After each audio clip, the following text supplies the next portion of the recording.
What to play? What to play on this beautifully quarantined day? I mean, I could go for an obscure title like the shooter Terra Cresta, or maybe I should stick to one of the black box classics. That might be a good strategy. I mean, the black box games have always fascinated me. Although, desperate times call for desperate measures. There's one, I don't know if should I? Now come on, Ed, you gotta think this true. It was banned to be released in North America. The only reason it came out in Europe is because there's pagans around here. The game was too evil, only a small portion of Europe got it. Are you really gonna go as far as to try out Devil World? Well, heck yeah, of course I'm gonna do it. Let's play Devil World. What could go wrong? So Devil World is a NES game developed and published by Nintendo. It was released in 1984 for the Famicom.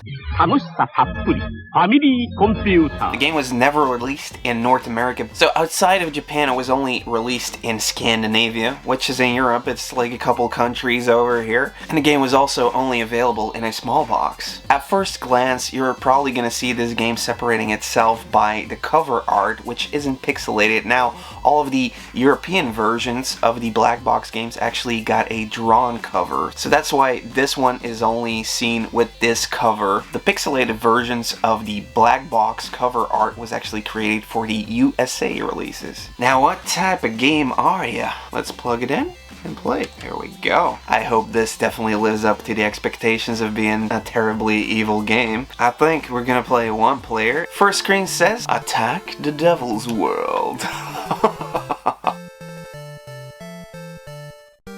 And what the frick is this?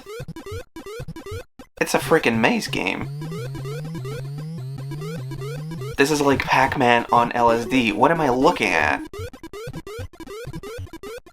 So Devil World is basically a Pac-Man styled maze game in which you control Tamagon, the green dragon, but if you're playing multiplayer, yeah, you can actually play this game 2-player style. Then player 2 actually receives a red version of Tamagon and you get to play along.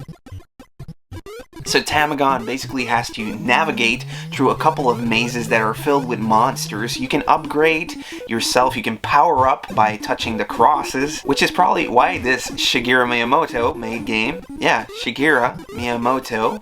I don't know if I'm saying it right, Shigeru Miyamoto.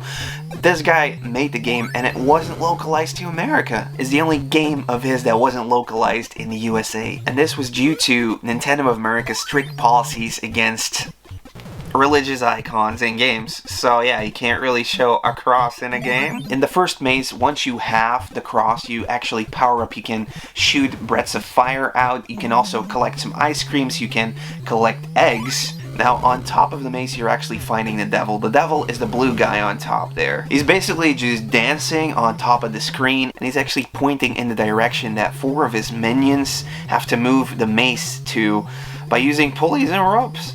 It can be dangerous because this way, when you get squeezed between the maze wall and this moving outer boundary, you lose a life. Now, after the first maze is cleared, the devil seems to leave and you actually head over to a new maze. In this one, you're faced with Bibles. Yeah, even more religious symbols. Now, the object of this next level is to basically just get 4 of these Bibles into the middle seal. Once you get all 4 of these Bibles in the middle seal, you basically finish the level. The Bible also gives you the same power-up as the crosses in the first maze. And once you fill up the middle seal, the devil leaves again. He goes to the next maze. Now, the game pretty much repeats itself with the exception of a bonus level in between. So in the bonus level, Tamagon is required to collect 6 bonus boxes, and this is under a time limit. Then after that, the pattern pretty much just repeats itself. The devil flies over to the next maze whenever you finish one. So the game is pretty much D-pad heavy. You're constantly trying to avoid from being squished between the walls, and sometimes when you get the power up, you shoot, and you're gonna shoot at some enemies. The main enemy is obviously the devil on top, but you don't actually get to fight him. One of the enemies that Tamagon actually gets to fight is Meta Man. Now this is the pink creature with one eye that, you know, kind of resembles the Waddle Doo from the Kirby series. When you get the power up and you shoot him, he turns into a fried egg and you get to eat him. Metaman will be hunting for Tamagon, but not in such an aggressive way as some of the other creatures in this game. Bonbon is a palette swap of Metaman, basically just replacing the pink color with red. This guy is way more aggressive. He's definitely chasing for you. Sometimes when you defeat him, he'll turn into a fried egg. Otherwise, he'll just turn into an eye. Either way, you get to eat the eye or the egg. But then there's also an undefeatable force. This guy over here. The dude we're looking at is the Co-Devil. Now that's really creative. Great name. Calling this dude the Co-Devil. You can't actually defeat him, but in the second round of every game, you see this dude. The Co-Devil is around. He's just hanging. He doesn't really pursue Tamagon or anything, but every time he comes into your direction, you need to shoot at him, which will send him in the opposite direction, avoiding him away from you. So there's definitely some similarities with Pac-Man. The game isn't just a Pac-Man clone. There's actually a lot of creativity dumped in here. Now, where have I seen this devil before?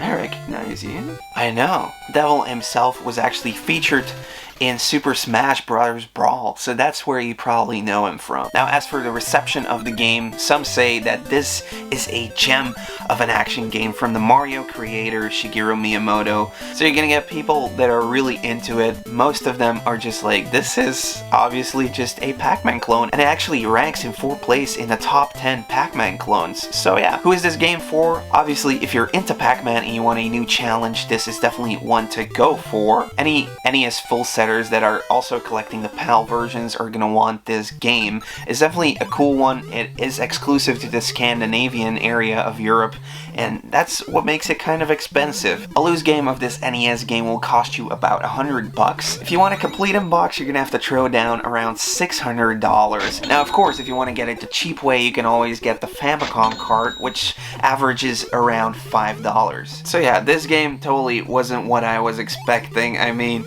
it didn't even have any blood in it or anything or any gore, and that's what makes it even more odd to hear that the game in 2008, when it got ported to the Virtual Wii console, still didn't get a North American release. It was only released in the Japan area and Europe. So yeah, this was Devil World. Hopefully you enjoyed this little review right here, and I will see you in the next video, guys. See you later. Bye. Now, what type of game are ya? Let's plug it in. I hope it's a really gruesome game. I hope. That's what makes it even. So Tamagon basically has to journey. Through a couple of mazes filled with monsters. It's like Pac-Man on LSD.